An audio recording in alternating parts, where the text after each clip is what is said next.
Welcome back, brothers and sisters. I'm Braden. This is Langley Outdoors Academy, and thank you for stopping by. Alright, guys, for this episode of Bullet Points, we are going to look at an opinion piece out of CNN, and the best phrase that I can use to describe this is even a blind squirrel finds a nut sometimes. Because in their attempt to go after gun violence and guns are the problem, they're kind of going down a different road of failure of government policies, individual responsibility, breakdown of family, economic dead zones due to violence. All of these things are not the gun's fault, but it's interesting because they subtly go that way, almost as if by accident. Everything's going to be linked in the description box below. I want to hear from you guys on this one because this is some solid stuff. Whether they are truly seeing the light or not, I'm not saying that. But what I'm saying is, even if accidental, this is good stuff to read. I'm going to do a quick read from our sponsor, and then we're going to hit it on the other side. I can't wait to hear what you guys think. Now, today's sponsor is Acre Gold. In today's economic environment, inflation is actively diminishing the value of our dollar and our savings.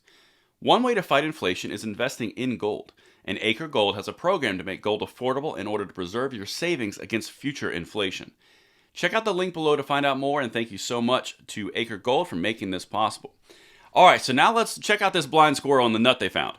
Alright, so here's the article. Right off the bat, looks gun violence-y, right? Opinion. The surprising solution to gun violence. This came out last night. Okay, so right off the bat, you're thinking, great, here we go, gun control, it's gun's fault. Well, just bear with me. Today, as gun violence is surging in American cities, we see growing concern about what, if anything, can be done. For 50 years, America's policies were motivated by the idea that bad behavior is caused by bad people, which led to calls to be tough on crime, which in turn led to the construction of the largest prison system in the world. Okay, I would argue one small caveat. It's more about if you do the crime, you pay the time. It's about accountability. It's about responsibility for your actions because there are consequences. It's not necessarily bad people do bad things because even good people make mistakes, but you still have consequences. That's the big piece they're missing here. So there's a little bit of nuance, but let's keep going. Those policies left us with a homicide rate that is still higher than that of any other rich country while exacting a ruinous cost to society, in black and brown communities in particular. It's clear that this hasn't solved the problem. Now, interesting little wordplay here. They said homicide rate. They didn't say gun homicide rate. They typically will go with gun violence as the coverall for all rate, all issue, all homicide, all everything. But they said homicide rate. Very interesting. It's a small nuance, but this is where it's going. This is where it subtly turns almost by accident. For good reason, these are indeed critical. It is remarkable that over 50 years ago, President Lyndon Johnson could call for dramatic change to address root causes, yet not nearly enough has actually changed. Now, this is the part where they basically say, the Great Society failed. If you're not familiar, the Great Society was an ambitious series of policy initiatives, legislation, and programs spearheaded by Lyndon B. Johnson with the main goals of ending poverty, reducing crime, abolishing inequality, and improving the environment. Basically, a lot of things that can't happen. Okay? This is a 50-year re-engineering program that is failing. Everyone knew it was going to fail because you cannot legislate out morality, you cannot legislate out human nature, but the whole point here is, this author is even saying 50 years and nothing has changed. That's because it's not about government policies. Government can't solve every problem that you have. Some of it lands right here. And that's what we're going to start to get into. Listen to this. This is very interesting. Like I said, I don't think that they've seen the light, but they sure are stumbling around the light switch. The crime problem in America is really about gun violence, so they're trying to force that gun thing here again, which devastates families, communities, and by driving out people and businesses. Now that's really important because while they say gun violence, what they're really saying is crime rates, right? Crime rates lead to economic dead zones. If you have a very high crime rate, you're not going to put a business there because it's not a profitable enterprise. If you don't have businesses, you're not going to have people. It's all about that economic system, right? Which is why when crime rises, economics suffer. Which is why individual communities suffer. Nearly 8 out of 10 murders in America was committed with a gun in 2020. Okay, so that's the last time they try to force the gun thing. But listen, this is where they go to behavioral stuff.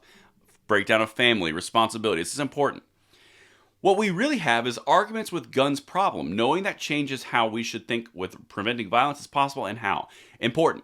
Previously, it was all, this is a guns problem. We're awash with guns. We have a gun epidemic. We have guns everywhere. The easy proliferation of guns. All those things sound familiar? Well, now it's an argument with guns problem. So you're putting in a human element. I know it's small and it's subtle, but it's a big departure from what they're used to. I stare at this stuff all day. Now, behavioral science and gun violence. This is where it's really, really interesting. This insight from behavioral science helps us understand why gun violence is higher in some neighborhoods than in others. So it's not the same, it's not homogenous, it's heterogeneous based on individual situations.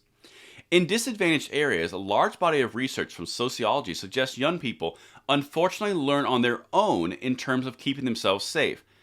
You're talking about parents, you're talking about churches, you're talking about societal safety nets. Not government safety nets, societal safety nets. The entire thing that makes up a society and responsible humans, they're starting to hit on this. Check this out. In many of these neighborhoods, large numbers of local adults are incarcerated in the justice system because of their decisions, which overwhelms the adults and institutions that remain and leaves the young people who live there vulnerable to the intimidation, aggression, and violence of others. Basically, what they're saying here is because of the responsibility, the choices and the responsibilities and the consequences of actions, adults are taken out of the system in these areas, and the children have no role models, they have no guidance, they have no they have no family. It's a breakdown. This is really important because you see how it's going away from guns and towards responsibility, and the government is not being able to do it. This is really, really important because these things, this is how it starts when you start to hear things like this. In the meantime, there are tangible steps we can take right now to make difficult situations more forgiving. For one, we can make it more likely that there are adults around who can step in and help de-escalate arguments before they spiral out of control. So parental guidance, family units, social structures like churches, everything that I can't directly say that's their fault. Everything that big government proposes to replace is basically the encouraged response now. Do you see how this is not about the gun itself? And that's why I'm covering this. It's about the responsibility of the people and the support systems that are there. And when you don't make bad decisions, others don't pay for your consequences. Does that make sense? Okay, so let's keep one more.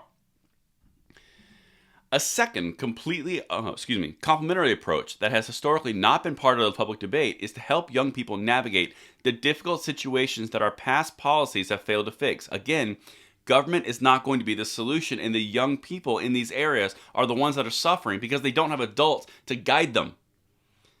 This is not about the government solving every problem, and that's what we're seeing, in my opinion, across the board. The government can't solve everything. Government fails at most things it touches. If you've got an entire community that has no adult structure, your children are growing up guideless and have no guidance and no support systems, and they're going to make the same bad decision. Therefore, the cycle is perpetuating itself worse and worse and worse every generation. Anyway, I know it's a bit of a tangent, but I thought it was interesting because they tried to couch it from gun violence, but they actually went down the route of almost conservatism. Let me know what you guys think in the comments field below, and I'll see you tonight at the 9 p.m. segment. I'm Braden. See you later.